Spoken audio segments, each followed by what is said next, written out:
விஷயம் பார்க்கலாம். இப்போது அப்சல்யூட் எனர்ஜி சொன்னோம், டோட்டல் கான்ஷியஸ்னஸ்ன்னு சொல்கிறோம், பிரபஞ்ச மனம்னு சொல்கிறோம்.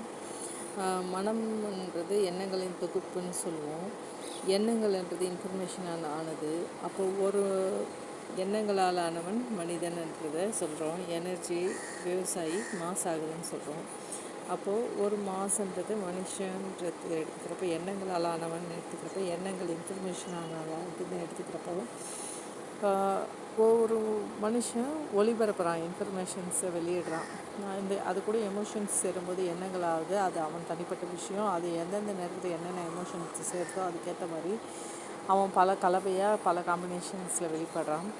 நம்ம ஊன்றி கவனிக்கும்போது, உயிரிலிருந்து கவனிக்கும்போது, நம்ம மையத்திலிருந்து கவனிக்கும்போது, அவங்க எமோஷன்ஸை தாண்டி அவங்க என்ன இன்ஃபர்மேஷன் கொடுக்க வந்திருக்காங்க நமக்குன்றதை மட்டும் பார்த்து எடுத்துக்க முடியுதுன்னா, ஒவ்வொருத்தரும் அந்த இன்ஃபர்மேஷன்ஸை நமக்கு எடுத்துகிட்டு நம்மளோட கான்ஷியஸ் எக்ஸ்பென்ஷனுக்கும் நம்மக்கிட்டேருந்து அடுத்தவங்க எடுக்க முடிஞ்சு அவங்க கான்ஷியஸ் எக்ஸ்பென்ஷனுக்கும் யூஸ் பண்ணிக்கலாம். அந்த எமோஷன்ஸோடு சேர்த்து எடுக்கிறதுனால தான் அது தப்பாக இருக்குது. இதை தான் நம்ம ஏற்கனவே கேள்விப்பட்டிருக்கோம்.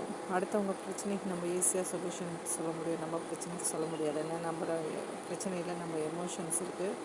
அடுத்தவங்க பிரச்சனையில் இன்ஃபர்மேஷன் மட்டும் எடுக்கிறோம், ப்ராசஸ் பண்ணுறோம், சொல்யூஷன் சொல்ல முடியுது. அடுத்தவங்க பிரச்சனையே எமோஷன்ஸ் இல்லாமல் இன்ஃபர்மேஷனை பார்க்கும்போது விஸ்டம் ஃப்ளோ ஆகுது. நம்ம வழியாக ட்ரூத்தை பார்க்குறோம். நம்ம எமோஷன் வழியாக பார்க்கும்போது எண்ணங்களை பார்த்து மனதை பார்த்து பலவித குழப்பங்களுக்காகி சொல்யூஷன் ட்ரூத்லேருந்து தூரமாக அந்த விஷயம் போயிடுது. அது அப்புறம் கற்பனை வலைகள் பல சேர்ந்து பின்னி பெரிய கற்பனையான கவலையான விஷயமாக மாறி, தீர்க்க முடியாத பிரச்சனையாக மாறி பல விதத்தில் சுழண்டுகிட்டே இருக்கின்றதை நம்ம புரிஞ்சுக்க முடியும். இதில் முக்கியமான விஷயம் இன்ஃபர்மேஷனாக பார்க்குறது.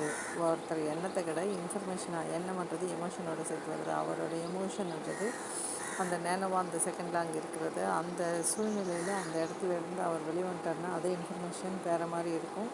அந்த எமோஷன் கூட சேரும்போது தான் அப்படி இருக்குன்றது நம்ம புரிஞ்சுக்கிறோம். நம்ம ஒவ்வொரு மனுஷங்களும் ஒவ்வொரு இன்ஃபர்மேஷனை தராங்க நமக்கு.